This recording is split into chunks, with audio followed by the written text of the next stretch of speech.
very catchy music. We hope that the group Infinite is successful all over the world. Success not only in Korea, but all over the world. Yeah.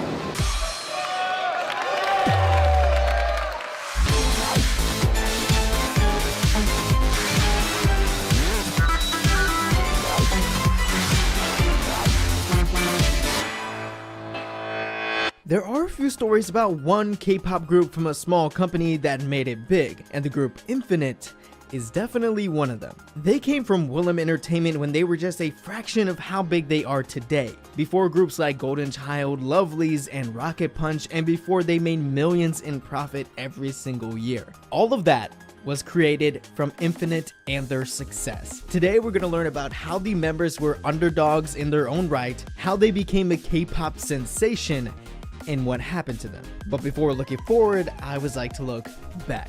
Before finding the boys that would form Infinite, Woollim Entertainment was known for the band Nell and hip-hop group Epic High. Woollim did find some success with these groups, but they really wanted to jump on the hot new market of K-pop idol groups in the early 2000s. They found these young talents. Sunggyu, who was a boy who dreamed of becoming a singer and founded his own band in high school, but would be kicked out of his own home after telling his father he was set on becoming a singer.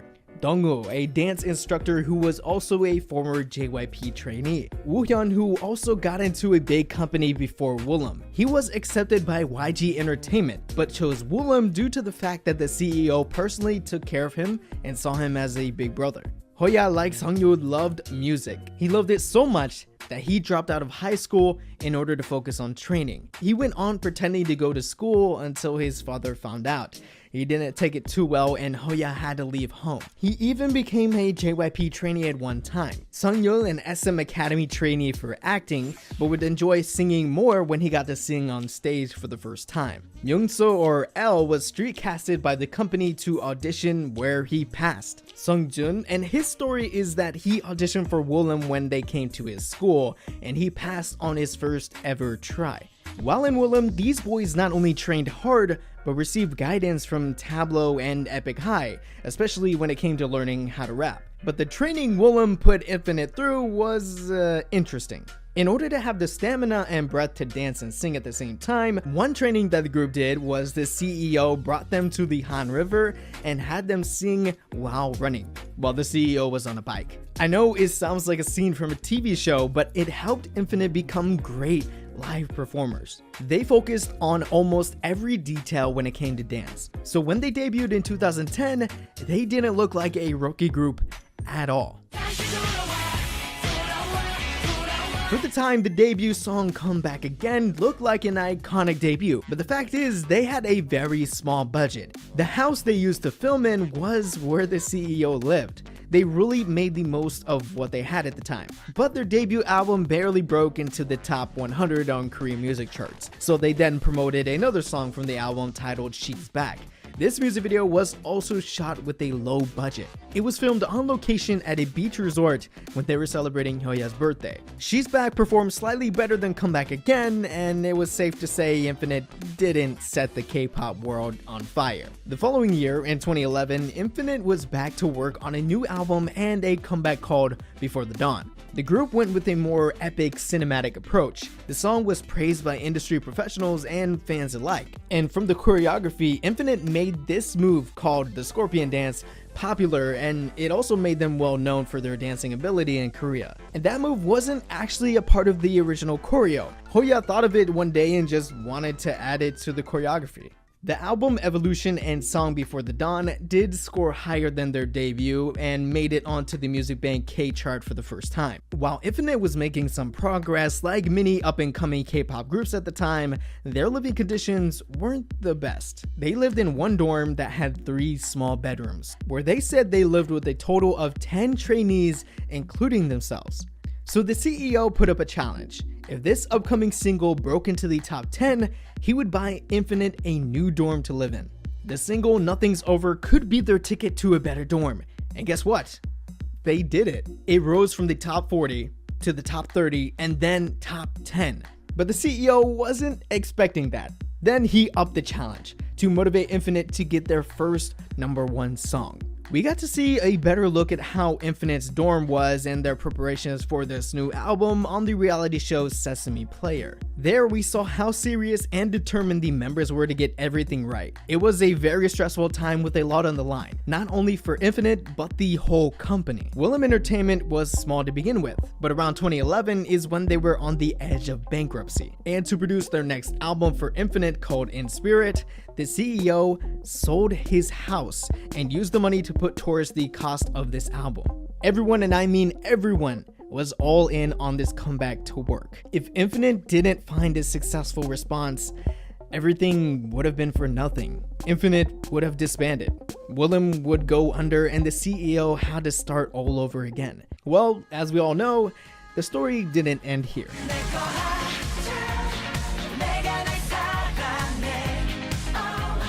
Infinite released Be Mine and they finally hit it big.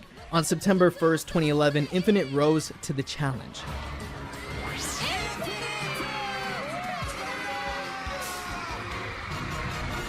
They not only got their first place win against big names like Sistar, but they did it for 2 weeks in a row.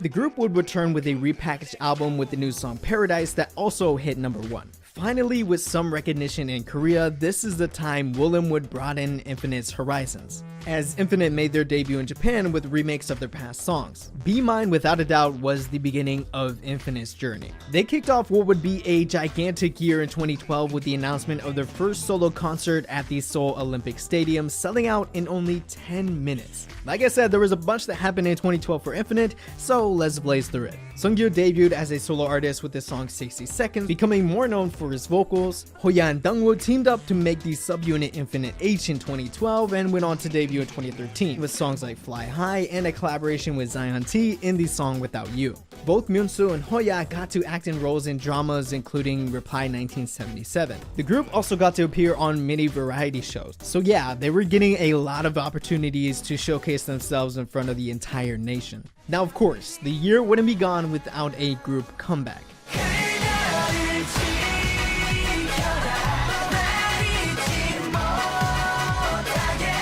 The Chaser was the embodiment of everything that Infinite was striving for. And it wasn't only me who thought that. The Chaser was named the K-pop Song of the Year by Billboard at the end of 2012.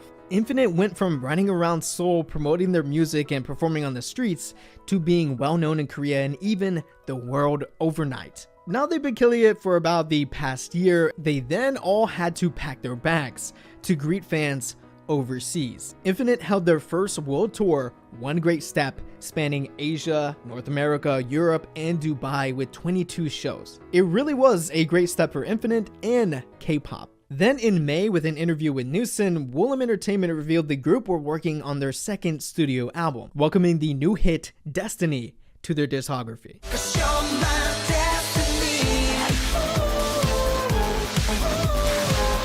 Filming on location at Universal Studios in California, Woollim nearly spent $1 million on just the music video. Remember, they started filming in the CEO's house to this. Infinite was basically living on the road from 2014 to the first half of 2015, then a new comeback in Last Romeo, a new world tour, Infinite Effect, and a Japanese tour was in store. Now, in the summer of 2015, the boys were planning a return with a chart-dominating song. Bad almost instantly ranked #1 and snatched some notable awards from big award shows like Golden Disc Awards and the Seoul Music Awards. While promoting a new Japanese release in 2016, Woollim Entertainment said they were in talks with the members of a contract renewal, as it's already been an incredibly quick 6 years. It seemed like a sure bet that everyone would re-sign and continue Infinite's meteoric rise, but rumors of only 6 out of the 7 re-signing came out. Then in August of 2017, it was revealed that Hoya decided not to re-sign and ultimately leave Infinite. It was a blow for fans, but not really for the members. Hoya said in an interview that he had discussions with the members and the company about wanting to move on from the group for a while now. He even mentioned that one time he didn't want to be a celebrity anymore. He felt he wasn't able to do what he really wanted. Hoya, after Infinite, would later sign with Glorious Entertainment, where he debuted again, but solo, and got to do much more. It wasn't until over a year later, in 2018, that the remaining members returned to the stage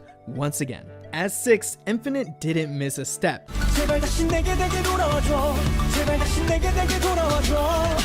The title track Tell Me and their third album brought more achievements. It was a #1 album, got 5 music show wins, and sold over 80,000 copies. Infinite remained beloved by the public. But like almost any other K-pop boy group, they have to face the time that they have to serve in the Korean military. The first to serve was their oldest, Seungyu. In the meantime, the 5 remaining members of Infinite had one last comeback. Clock was a song dedicated to the fans. Then in 2019, another member left Woollim. L, in a handwritten letter, explained that he decided to leave the company to take on new challenges, and that he strives to still be a part of Infinite. Today though, 5 out of these 6 members of Infinite are in the military, with Seungyu discharged earlier this year. Thinking about it, a lot of boy groups have a long hiatus due to the military, and in some cases, it can spell the end of some. But only legendary groups are able to survive past that. But yet, it's nearly impossible for most. But again, what are the odds that an unknown group from a small company that was nearly bankrupt, on literally their last chance of success, becomes superstars overnight? Well, when it comes to this group, the odds are infinite.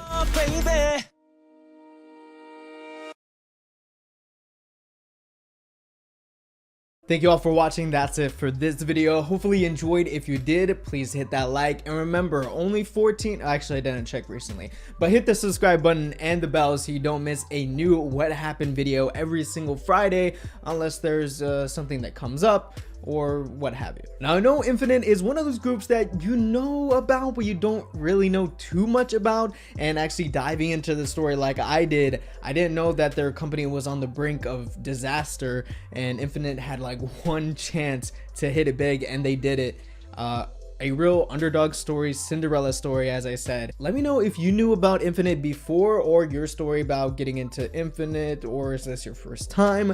Let me know down in the comments as well. Now I want to give a quick shout out to the people on Patreon for supporting me and making these videos possible. If you want to help out, head over to Patreon, consider supporting. I don't really have perks anymore. It's just a way for you guys to support me, support the channel, support more videos coming out. If you want to check out more of my content, click over here to check out another What Happened video. But anyways guys, thank you so much for watching.